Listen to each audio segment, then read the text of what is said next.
किस प्रकार से हम भोलेनाथ से मनचाहे वरदान, दुआएं, शुभ इच्छाएं प्राप्त कर सकते हैं और कब। 24 घंटे में कहते हैं सबके जीवन में एक शुभ पल आता है, बहुत ही शुभ क्षण होते हैं वो, और कहते उस वक्त अगर कुछ भी संकल्प आ जाता है तो वो तथास्तु हो जाता है। संगम युग पर हमारे जीवन में 24 घंटे में ऐसे कौन से क्षण हैं जो बहुत ही शुभ मुहूर्त के रूप में, मंगल मुहूर्त के रूप में, अमृत मुहूर्त के रूप में सामने आते हैं। 24 घंटे में एक वक्त आता है जो मंगल मुहूर्त बन करके आता है, शुभ मुहूर्त हमारी लाइफ के लिए बन करके आता है। मंगल मुहूर्त, शुभ मुहूर्त, अमृत मुहूर्त, बहुत सुंदर मुहूर्त होता है ये। कौन सा वेला? अमृत वेला। अमृत वेले का जो क्षण है, वक्त है, ये हमारे जीवन की वरदानी वेला है। और इसी वेला के लिए गाया गया है कि जो सोवत है वो खोवत है, जो जागत है वो। इस बेला को जिसने जागृत अवस्था में व्यतीत कर दिया, उसने सब कुछ, बहुत कुछ पा लिया।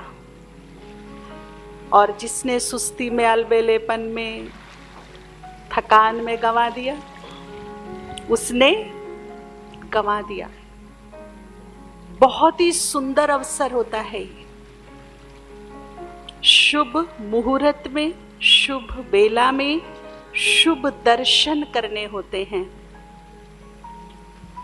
कभी कभी दिन बहुत खराब चला जाता है तो हम अक्सर एक दूसरे से बातें करते हैं, सुनते हैं, पता नहीं आज सुबह ही सुबह किसका मुख देखा, सारा दिन खराब हो गया, बोलते हैं ना।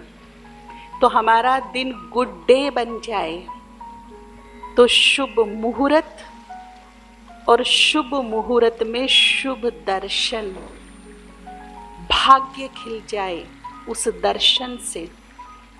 तो शुभ दर्शन किसका? बाबा का। और उसके साथ साथ शुभ सोच, विचार। कहते हैं ना, शुभ शुभ सोचिए, शुभ शुभ होएगा। घर के दरवाजे पे तो लिखे रखते हैं शुभ लाभ, सोचते रहते हैं अशुभ पूरा समय घर के अंदर।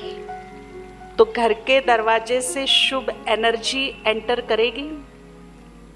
नहीं करेगी। लिखने से कुछ नहीं होगा जब तक शुभ सोचने की आदत नहीं होगी। तो ये शुभ संकल्पों का बीज भी अमृत वेले अपने मन की धरनी में डाल सकते हैं, जो अंकुरित भी होंगे और फलीभूत भी होंगे। केवल भावनाओं और विश्वास का इसमें हम जल देते रहें, दोनों काम करेंगे। फिर ये अपना जल भावनाओं का और विश्वास का इसमें देते रहें तो अमृत वेले के महत्व को समझेंगे। अमृत वेले शिव बाबा भोलेनाथ के रूप में उपस्थित होते हैं। भोलानाथ का रूप होता है उसका। और अमृत वेले वो बहुत इजीली राजी हो जाता है। जो चाहिए एक ही वक्त है, मन चाही प्राप्तियों के लिए एक ही वक्त सुनिश्चित है, वो है अमृत वेला। ऐसे तो बाबा ने कहा है कि बाबा कभी किसी के कर्म बंधनों में इंटरफेयर नहीं करता। जिसने जो कर्म किया उसको वो फल अवश्य मिलेगा। बस ये है कि अब हमें तरीका बता दिया कि या तो योग बल से वो चीज को भस्म कर दो, इतना पावरफुल हमारा योग हो, या फिर भोगना उसे। लेकिन भोगना, चुक्त करना ये मेरा ही काम है। पर एक बहुत बड़ी बात कही बाबा ने कि अमृत वेले जब शिव बाबा भोलेनाथ के रूप में बैठता है और सिर्फ देने के लिए बैठता है और कोई संकल्प नहीं होता, सिर्फ देने के लिए, उस समय अगर हम अपने भूलों की क्षमा भी लेना चाहें तो क्षमा मिल जाएगी, बाकी और कोई वक्त में नहीं, बिल्कुल नहीं। पर अमृत वेले मिल सकती है। इतना बड़ा ऑप्शन हमारे सामने रखा है बाबा ने, तो हम क्या कर रहे हैं? कौन कौन अमृत वेला करता है पावरफुल? भाई लोगों से मैं विशेष कहना चाहूंगी, आप जस्ट एक्सपीरियंस करके देखिएगा। अगर आपकी दुकान है, आप लेट बंद करते हैं, 10 बजे 11 बजे घर आते हैं लेट, खाना खाते हैं लेट, सोते हैं लेट, फिर कहते नहीं होता अमृत वेला। हम आते ही घर में देर से हैं, तो अपने काम को 1 घंटा पहले समेटिएगा। दुकान यदि आपकी 11 बजे बंद होती, 10 बजे कर दीजिए। 10 बजे बंद होती है तो 9 बजे कर दीजिए, पूरे फेथ और आस्था के साथ। और मैं आपको विश्वास दिलाती हूं, आप 1 घंटा बचा करके जल्दी सो जाइए, जल्दी उठिए, पावरफुल अमृत वेला कीजिए। जितनी उस 1 घंटे में आपको कमाई नहीं होती थी, 1 घंटा कम दुकान खोलने पर उससे ज्यादा कमाई होनी शुरू हो जाएगी। लेकिन अमृत वेले को इग्नोर मत कीजिए।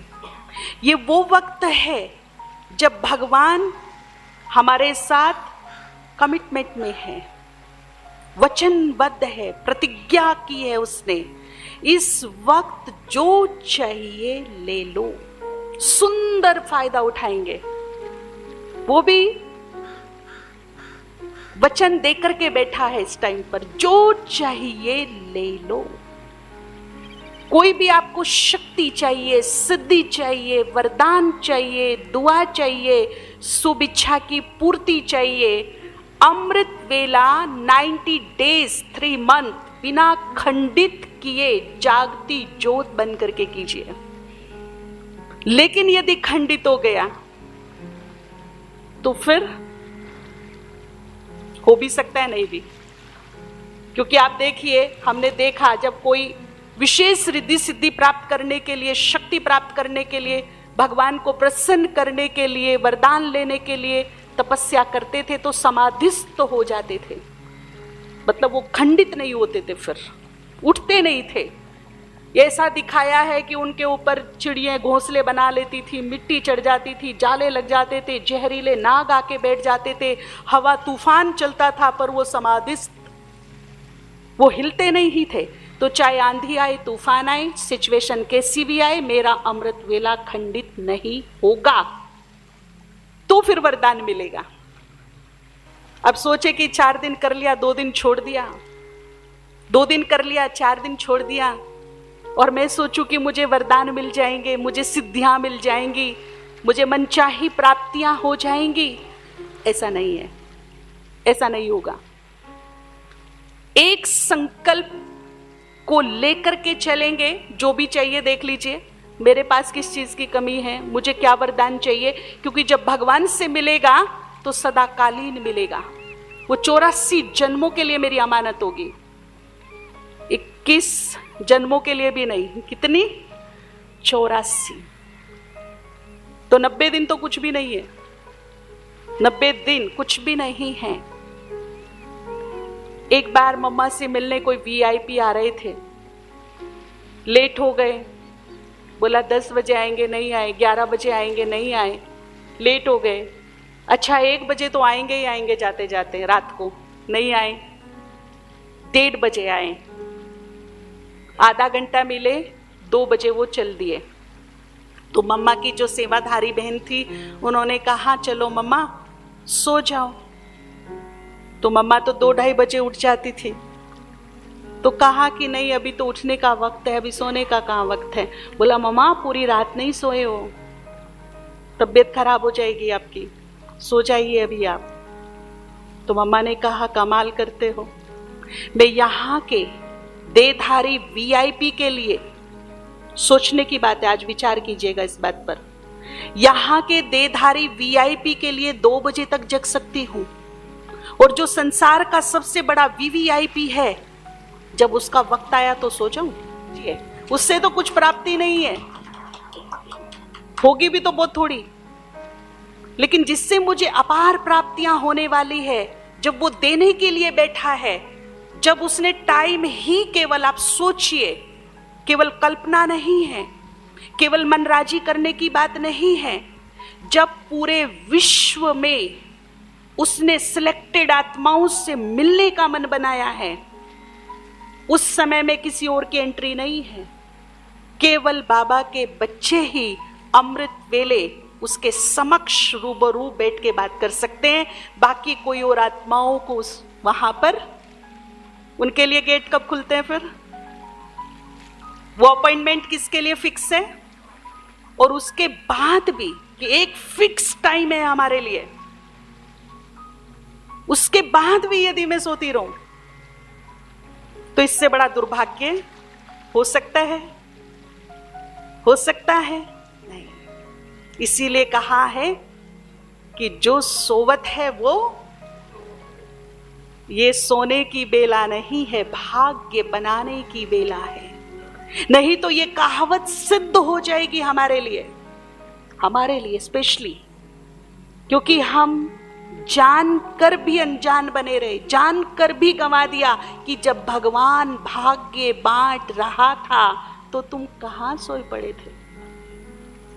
हमें पता है कि वो भाग्य बांट रहा है, वो दे रहा है, जन्म जन्म की कमाई कर रहा है, और उसके बाद भी हम सोए पड़े हैं।